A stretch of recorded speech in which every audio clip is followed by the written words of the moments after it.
दीवारों के भी कान होते हैं, यह मुहावरा तो आपने सुना ही होगा, लेकिन गूगल के भी कान होते हैं जिनसे वो न सिर्फ अपने यूजर्स की बातें सुनता है बल्कि अपने यूजर्स की चुगली भी करता है। और ये कोई मुहावरा नहीं है, बल्कि खुद गूगल ने यह बात कबूल की है। जो लोग गूगल असिस्टेंट पर ओके गूगल बोलकर बेधड़क अपने सवाल पूछ लेते हैं, यह खबर उन लोगों के लिए बेहद जरूरी है। दरअसल इन दोनों आईटी पर संसदीय स्थायी समिति के सामने सोशल मीडिया और इंटरनेट कंपनियों की पेशी चल रही है, जिसमें गूगल ने माना है कि जब यूजर्स गूगल असिस्टेंट शुरू करके ओके गूगल बोलते हैं तो उनके कर्मचारी कान लगाकर यूजर्स की बातें सुन सकते हैं। गूगल के इस कबूलनामे से कई सवाल उठते हैं, जिनके जवाब जानने के बाद आप भी कहेंगे नॉट ओके गूगल।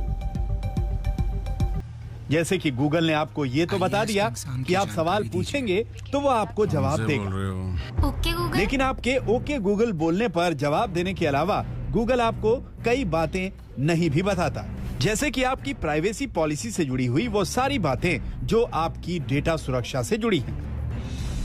जैसे कि जब आप ओके गूगल करके गूगल असिस्टेंट से कुछ पूछते हैं या बात करते हैं तो गूगल के कर्मचारी भी उसे सुन सकते हैं। गूगल असिस्टेंट पर आपने जो सवाल पूछे हैं, गूगल कर्मचारी उस बातचीत की रिकॉर्डिंग भी कर सकते हैं। कभी कभी जब यूजर्स वर्चुअल असिस्टेंट का इस्तेमाल नहीं भी करते, तब भी उनकी बातचीत को रिकॉर्ड किया जाता है। गूगल के अधिकारियों ने जब आईटी पर बनी संसदीय कमेटी को ये बातें बताई तो संसदीय कमेटी ने कहा नॉट ओके गूगल। इन सारे प्लेटफॉर्म्स को बताना पड़ेगा कि ये किस तरीके से कार्रवाई करते हैं, किस तरीके से अपने नीतियों के तहत आपत्तिजनक कंटेंट को या अकाउंट्स के खिलाफ एक्शन लेते हैं और कैसे भारत के कानून का पालन करते हैं। जहां तक दूसरे विषय की बात है कि फेसबुक और गूगल से भी पार्लियामेंट्री कमेटी ने बोला है कि नए आईटी नियमों का पालन करें, यह बहुत ही अच्छी बात है। करोड़ों यूजर्स की तरह आपने भी शायद ये अनुभव किया होगा कि जब आप गूगल असिस्टेंट पर किसी तरह की इंक्वायरी करते हैं या गूगल सर्च करते हैं तो आपकी सर्च से जुड़े विज्ञापन, डील्स और ऑफर्स पूरे इंटरनेट पर आपका पीछा करने लगते हैं। जहां आप जाते हैं वेब पेज पर वही विज्ञापन दिखते हैं। यानी गूगल आपकी जानकारी और डेटा के आधार पर अपनी बिजनेस स्ट्रेटजी तैयार करता है और मुनाफा कमाता है। लेकिन गूगल का दावा है कि उसके कर्मचारी रिकॉर्डिंग को सिर्फ इसलिए सुनते हैं ताकि गूगल सर्विस को ज्यादा बेहतर बनाया जा सके। गूगल की दलील ये है कि वो स्पीच रिकॉग्निशन को बेहतर करने के लिए आपकी बातचीत सुनता है। लेकिन सच क्या है, ये सबके सामने है। अमेरिका में तो इसे लेकर गूगल पर कई मुकदमे भी हो चुके हैं। ये इलीगल नहीं है पर इमोरल है, कानूनी रूप गैर कानूनी नहीं है, पर एक जिसे बोलते हैं कि एक आपकी प्राइवेसी के ब्रीच की जो बाउंड्री है उसको इतना अतिक्रमण किया जा रहा है कि आपको वो प्रोडक्ट बेचे जा सके जिनकी आपको जरूरत है ही नहीं। भारत में चूंकि डेटा प्राइवेसी कानून इस समय नहीं है, एक बार वो अगर कानून आ जाएगा तो उसके बाद हम जरूर इन कंपनियों के खिलाफ हम कार्रवाई कर सकते हैं कि अगर बिना आपकी कंसेंट के अगर आपका डेटा कलेक्ट करेंगी।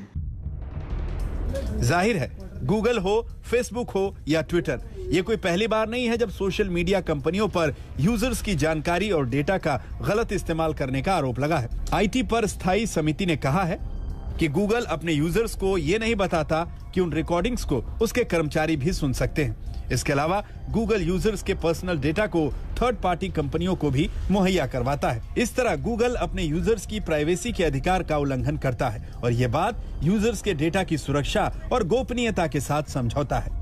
स्थायी समिति ने कहा कि गूगल को यूजर्स के डेटा की निजता और सुरक्षा के लिए कड़े मानक तय करने होंगे। नई गाइडलाइन का पालन करने में आनाकानी करने वाली सोशल मीडिया कंपनियों को सरकार का मैसेज एकदम क्लियर है। हमारे देश से कमाई कर रहे हो, हमारे देश में व्यापार कर रहे हो और कहते हो जी व्यापार तो हम आपके यहाँ से करेंगे, कमाई आपके यहाँ से करेंगे, पैसे हम यहाँ से कमाएंगे, कानून जो है वो कहीं और का लगाएंगे, ये चल नहीं सकता। अरे भाई आप जो है वो कमाई भी करिए लेकिन कानून को भी जो है वो सम्मान करिए और कानून को भी मानिए। ये नहीं होगा तो नहीं चलेगा। और आपको भारत के कानूनों की पालना करनी ही पड़ेगी। पड़ोसी देशों में तो आपकी एंट्री तक नहीं। भारत की बड़ी मार्केट भी आपके पास है, आप काम कीजिए, लोगों को अपना प्लेटफॉर्म भी दीजिए, लेकिन भारत के कानून की पालना आपको करनी ही पड़ेगी।